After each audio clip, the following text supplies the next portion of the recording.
এই প্রচণ্ড গরমে কোনো প্রকার ক্রিম ছাড়াই মাত্র 40 টাকা খরচ করে বানিয়ে নিতে পারেন দারুণ মজার এই ভ্যানিলা আইসক্রিমটা। একদম ঘরে থাকা অল্প কিছু উপকরণ দিয়ে দোকানের মতো পারফেক্ট এই ভ্যানিলা আইসক্রিমটা খুব সহজে বানিয়ে নিতে পারেন। আইসক্রিমটা এইভাবে একবার বানানো শিখে গেলে বাইরে থেকে আর কিনে খেতে হবে না। তো প্রথমে একটি প্যানে আমি 2 কাপ পরিমাণ দুধ নিয়ে নিচ্ছি। এখন এখানে প্রায় 1/4 কাপের মতো দিয়ে দিচ্ছি কনডেন্সড মিল্ক। আর এখানে মিষ্টির পরিমাণটা অবশ্যই আপনার স্বাদ অনুযায়ী কম বেশি করে দিতে পারেন। দুধ দিয়ে দিচ্ছি 1/4 কাপ পরিমাণ। সবকিছুকে খুব ভালো করে মিশিয়ে নিব। এরপর এখানে 2 চামচ কর্নফ্লাওয়ারের সাথে 1/4 কাপ দুধ ভালো করে মিশিয়ে নিব।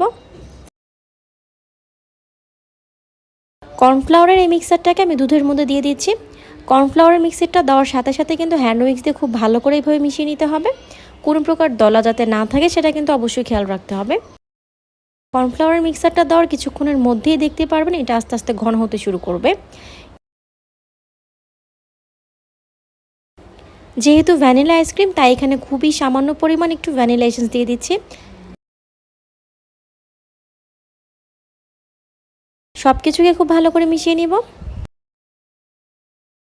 5 থেকে 6 মিনিটের মতো আমি দুধটাকে জাল করে নিচ্ছি। চুলার আঁচটাকে কিন্তু এই পর্যায়ে মিডিয়ামে রাখতে হবে। যখন ঠিক এরকম একটু ক্রিমি হতে শুরু করবে তখন চুলাটা বন্ধ করে দিব। এখন এটাকে পুরোপুরি ঠান্ডা করে নিতে হবে। ভালো করে নেড়েচেড়ে এটাকে ঠান্ডা করে নেব। মিক্সারটা যখন ঠান্ডা হয়ে যাবে এরপর আইসক্রিমের বক্সে এটাকে সেট করে নিচ্ছি। এখন এটাকে ডিপ ফ্রিজে রেখে দেব প্রায় 2 ঘন্টার জন্য। 2 ঘন্টা পর আমি ডিপ ফ্রিজ থেকে এটাকে বের করে নিয়েছি। আইসক্রিমের টেক্সচারটা যখন ঠিক এইরকম হয়ে আসবে দেখতেই পাচ্ছেন আপনারা, একদম কিন্তু এটা বরফ হয়ে যায়নি।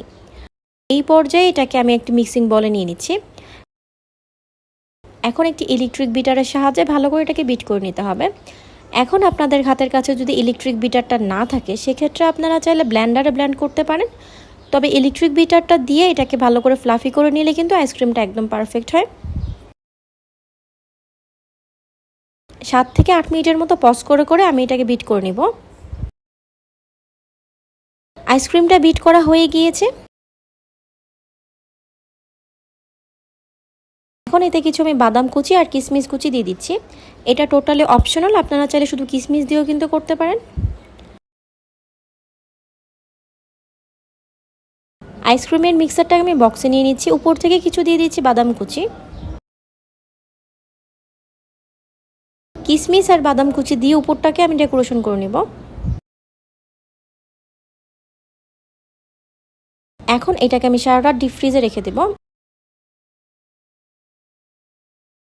সারা রাত আইসক্রিমটা ডিপ ফ্রিজে সেট হয়ে গিয়েছে। এখন এটাকে আমি সার্ভ করে দেখাচ্ছি।